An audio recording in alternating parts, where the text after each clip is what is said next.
No in tule je Iztok Čop, naš legendarni veslač, ki bo popeljal k simulaciji veslanja v kategoriji glasbenih skupin, sami fantje in pa Tina Marinšek iz skupine Tabu. Videli boste, da je najboljš ne bi šlo.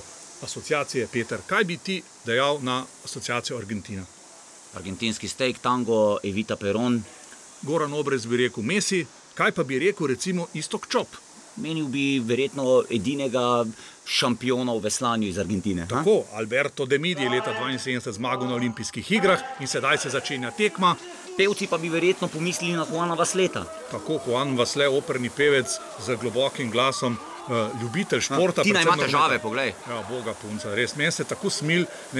Dobro, da je v skupini Tabu tudi veliko fantov, ki pač pomagajo. Bi pa recimo bilo zelo zanimivo, če bi Iztoka Čopa dal v karling in da bi mu dal metlo in bi videli, a je on šef doma ali Petra Filip. Ja, mislim, da bi se izkazalo, da dobro vlada pometanje. Ja, seveda, ampak vidite, tale šport je izjemno naporen, izjemno naporen. Ja, pevci ne pojejo več zraven, na ogrevanju so še peli, tu jim je pobralo moči.